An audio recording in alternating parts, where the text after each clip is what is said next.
You have some people pretty triggered with your authenticity right now. So keep doing it. Keep being yourself. They're pretending to be fine. People are going to be very quiet. If you see them, if you're doing well, especially, people get quiet. Oh, you're doing bad. Oh, everybody wants to know about it. Doing well, nobody wants to talk about it.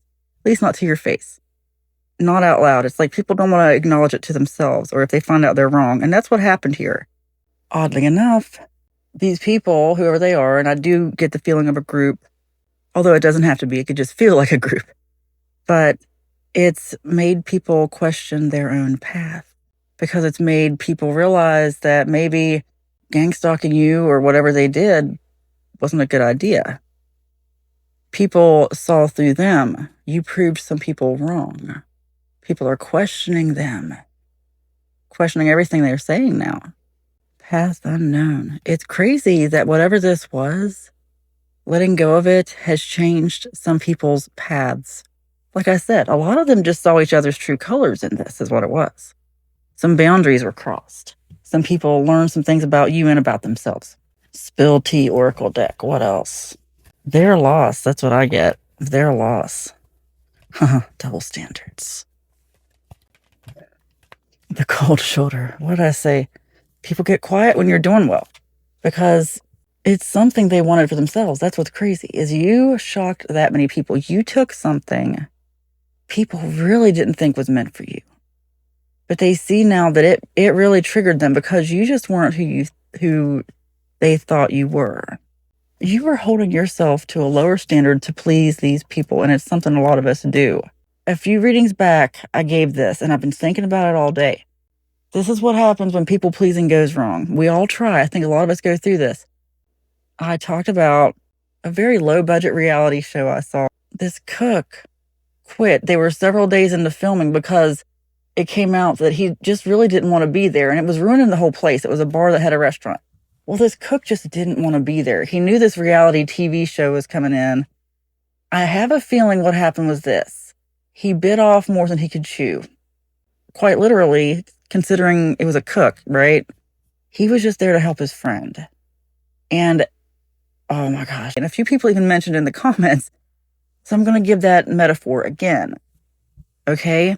When that episode occurred, I felt it on every level, because I had been through it. I've been through it since then. I feel terrible if I have put others through that. Have you ever just tried to help someone and then it just went wrong? It just didn't seem scripted. It didn't seem like they were high enough budget for that. They had to get this place turned around in a week. Well, I think the guy just agreed to help his friend, you know? So this cook is like miserable, not doing a good job, and it's really ruining things, but he's just there to help his friend. His heart's not in it, though. That's where I'm going with this. His heart just wasn't in it. He was people pleasing. And then that's why stuff like that, getting myself in situations like that where I just can't take it anymore, it's like, look, out of guilt, because you don't know how the person got in there. Those things don't happen immediately. It happens like one spoonful at a time. And then suddenly one day you wake up and realize, what am I doing? I just can't do this anymore. Like you've just reached your limit of people pleasing because you're so unhappy. That's why now, I don't know about you, but I am so militant about my boundaries. Like as soon as I feel something going in the wrong direction for me, like I just have to stop it, because I can see down the road and I'm like, no, I see where this is going. This is going toward burnout, where someday we're going to be doing a reality TV show where I'm trying to help you as a cook in a kitchen. And I realized I'm going to have to really step it up and be a professional chef. And that's what was going on. They were trying to really turn this guy into a professional, and he was not. And he wasn't trying to be. He was just helping his friend who owned a bar, okay? The friend needed a cook. The guy just says, no, I didn't sign up for this. I was just helping my friend. I got to go. I don't want to learn to do this. You could tell the crew was shocked, because here they are offering him like this free professional training. And now they're just stuck at square one, having to find somebody brand new. I just don't think the show had that kind of budget. And the editing sort of suggested the same thing. Like they just sort of swept the whole thing under the rug. Like they really could have made something more out of it. Anyway, I felt it on every level, bridging differences. A situation where maybe you just couldn't do it anymore. You tried, people pleased, then one day realized, wait a minute, what am I doing? Why am I living here? Why am I in this job, this relationship, whatever? Sometimes you just wake up one day and you're like, why? What is the motivation? What am I getting from this? If it's just people pleasing and there's nothing paying you back, it's time to go.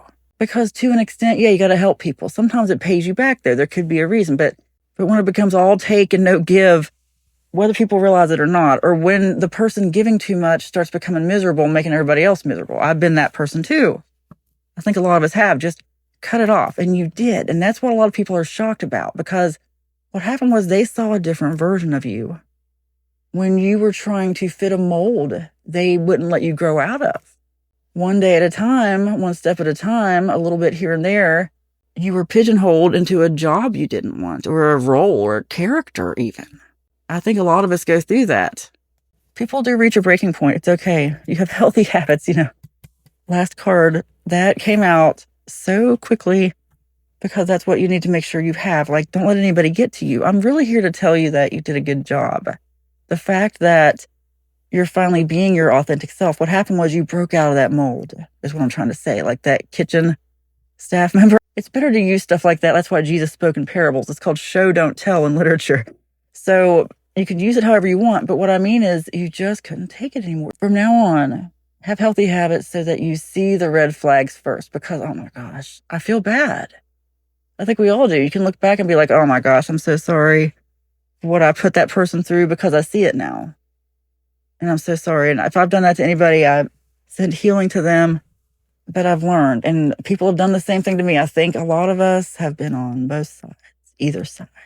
Again, it's different if there is give and take, but sometimes it just becomes all one or the other, and you just can't do that. So you're doing well. Everything going on here is proof that you did what you were supposed to do. Let them be shocked. It doesn't even matter. You have healthy habits. It is spoken, it is written, and so it is. Amen.